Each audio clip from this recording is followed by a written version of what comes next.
Hello, my name is Dante Renee, and welcome to the 10 Room Bizarro YouTube page where I talk about films that I believe need to be talked about more. Like tonight's film, this is 1982's Cries of Pleasure by Mr. Jess Franco, and it stars, as you can see on the cover, Lena Romay and Robert Foster, otherwise known as Antonio Mayans. And Robert Foster there, I wonder why he has those two names, by the way. I'm not exactly sure, but I know he's still around. He's on my Facebook, one of my Facebook friends as well. But Robert Foster was also in his last couple of films, Jess Franco's last couple of films, the Alligator Ladies series, double features, that you can find videos for on this YouTube page. So definitely check those out because I expelled my love for them on numerous occasions. This is the back of the Blu-ray. You get to see some shots here. And this is Cries of Pleasure, 1982 by Mr. Jess Franco. Let's get into it. Let's do it. Yes. Cries of Pleasure.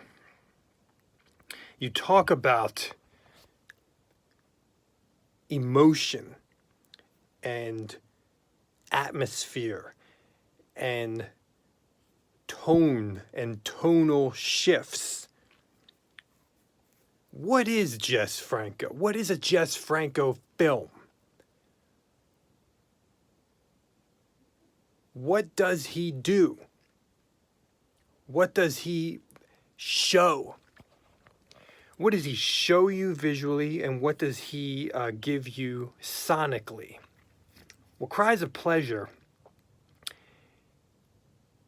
is a world, just like all of Jess Franco's films, but this one really typifies a world. And it is a 90-minute world with very few people. A few rooms inside of a house. And not as many cuts or takes as you would see in other films or other Jess Franco films even. This film, the title of this film, really connects to the film itself. You know, oftentimes you'll get titles of movies and it's just, to sell it or to make it sound a certain way, to make it sound, lurid or vulgar or enticing, exploitative, anything like that, right? But Cries of Pleasure, this film is Cries of Pleasure. Beyond the title, that's what it is. And when this film starts, I get hypnotized by the music that I'm listening to. And something happens at the beginning of this movie.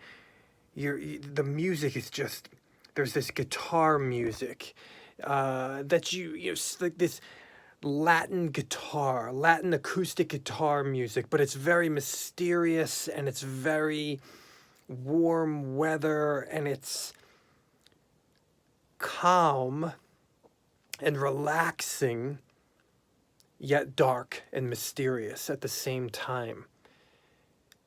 And there is a tonal shift that happens at the beginning of this movie and that happens within the film sonically, where acoustic guitar meets orchestration and synthesizers. Some of the music in here reminded me of score pieces, I believe, in his film Cecilia, which I've looked at on this YouTube page, or Sexual Aberrations of a Housewife, I believe is the translation of the Spanish title. Some of the electronic type pieces in here is not something that happens a lot in Jess Franco's films, to my knowledge, to the films that I've seen. There's no jazz in here. Oftentimes you might hear jazz in a dark film of Franco's. And he'll use jazz in a dark way. And then other times he's using jazz in just a surreal, sexual way. But In this film, the acoustic guitar is colliding perfectly and connecting in a paradox type of way with synthesizers and synthesized orchestration. There's calm and dark, relaxing and mysterious, disturbing and beautiful, which the music is going to perfectly speak the story of the film. And in a movie with, I would say, not that much dialogue, and extended sections with not much dialogue, music is going to play a very big role. Not only that, we have some sections where there's no music at all. And because the film is so filled wall to wall with music, that when you get those sections without music, and I've said this before in my other videos, it becomes something that much stronger, that much more powerful. And that happens here, sparingly. Music is typically wall to wall in this film. The location of this movie is ridiculous. Okay? Again, for as low a budget as he's using here, this house is insane. If you have vertigo, you will die in this house. The winding stairwell, where the pool is. I mean, you will freaking die in this house if you just... Lina Romay looks like she trips at the beginning of the film going up the stairwell. I mean, if you would have tripped too much, you'd fall off and like off a mountain. This home is unbelievable. It's luxurious. It looks extremely expensive. It's high up and secluded and isolated, just the way the characters are in this film, in just a couple rooms of this house. We see Franco in here, and I've said this before, Franco likes to use reflections, and he likes to shoot through windows and through blinds, and he's doing it like crazy in Cries of Pleasure. And because there aren't as many takes or cuts, this is a film where the camera is staying places for a while and literally shooting through things is a huge part of the running time of this film.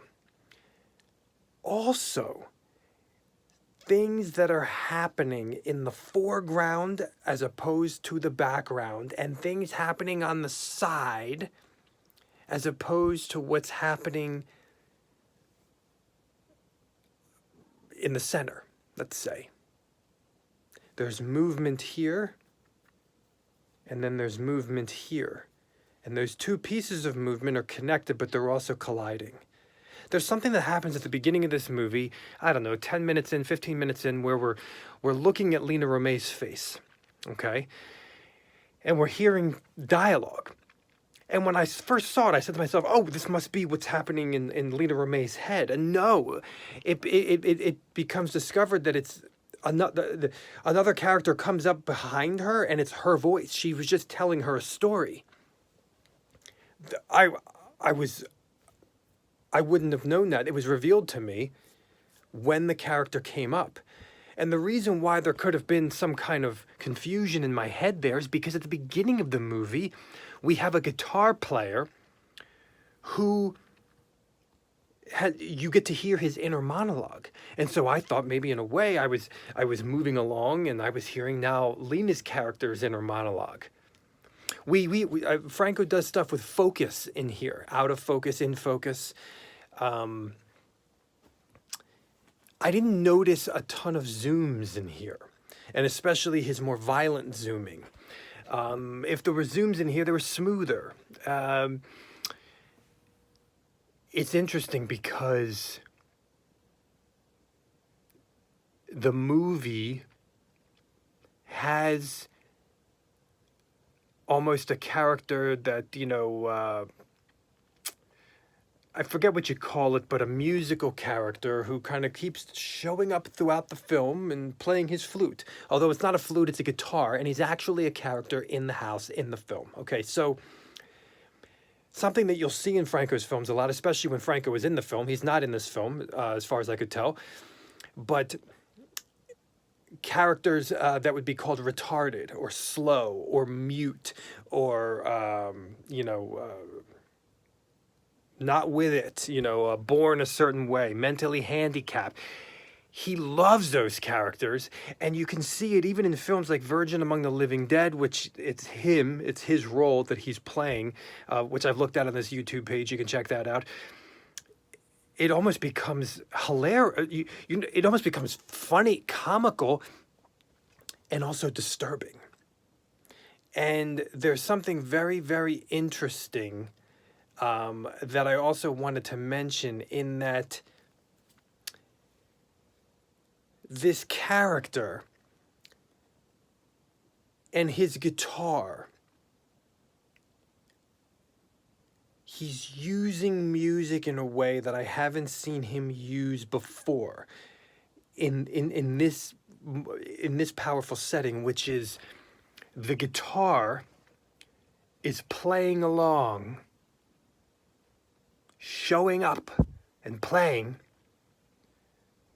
no matter how violent a scene is, how disturbing a scene is, and it comes and plays in the foreground while there is something horrible happening in the background, in the center of the screen. The dialogue in here is cries of pleasure. The sex in here, the simulated sex in here, is cries of pleasure. The sex in here is that in-between world between softcore and hardcore. Did not see penetration, but you do have a woman sitting on a man's face. He might not be licking her vagina, but she's still sitting on his face. You catch my drift? It's that world between softcore and hardcore. Today, it would be rated probably NC-17. Okay, but it's definitely something uncomfortable for viewers today, because they wouldn't exactly know what to do with it. Viewers today, what they think of as a sex film is just straight up hardcore that they could catch on Pornhub, Xhamster, whatever. Those were internet porn sites, and I know a lot of you don't know what those were. Xhamster, Pornhub, I know you don't know. RedTube. Okay, anyway, so it could be this bizarre thing. You have somebody just kind of licking, but they're not licking the vagina. They're just, their tongue's moving near it, but they're still 69ing. You think of the film Mansion of the Living Dead, which Jess Franco did, which has, I would say, stronger, like some things are real. Some of the licks might be real in there, and so it exists in that world. A lot of his films have that between soft and hard, and some of them get a little harder than others, and some of them are less hard than others. And Cries of Pleasure is there. Man, we got some sexual dialogue in here. It's just the characters in the story, the sex itself is it's like food, water, out of the way, food and water. Sex is number one, and it is in this film. The sex is the energy, it is the vitality, it is the life source, it is the blood in their dialogue and in their fervent copulation. And the sex involving orgies, free love, different positions, and non-stop even after finishing, continuing with another partner, and so on and so forth. But this film is telling a story in sex. This film is telling a story in style. Listen to the music. Hear the cries of pleasure. Watch the cries of pleasure. Watch the appetite. The appetite for sex. But then also enter into the mystery, enter into the paradoxes, enter into the violence. This film deals also with psychosis and asylums, twists and turns and revelations, love and lies.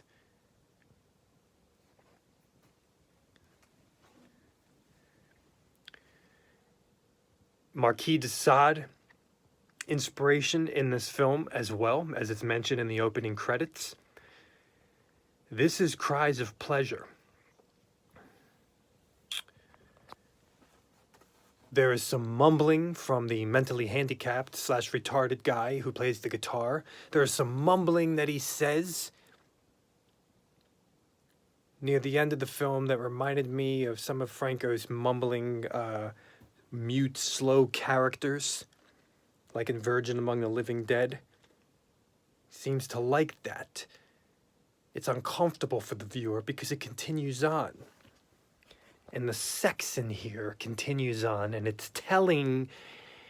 There's another language in this film. The language is sex. Cries of Pleasure from 1982. Here it is from Mr. Jess Franco. Thank you so much for watching the 10 Room Bizarro YouTube page, where I talk about films that I believe need to be talked about more, like Cries of Pleasure from Mr. Jess Franco. Thank you so much, and please feel free to check out my own personally made movies by following me at my Vimeo site, www.vimeo.com/poopydiarrhea, POOPYDIARRHEA. Oh yes, also if you like Lena Romain naked and her breasts and her butt and her thighs and her hair and her eyes, you're going to love her in Cries of Pleasure. Thank you so much, and have a great night.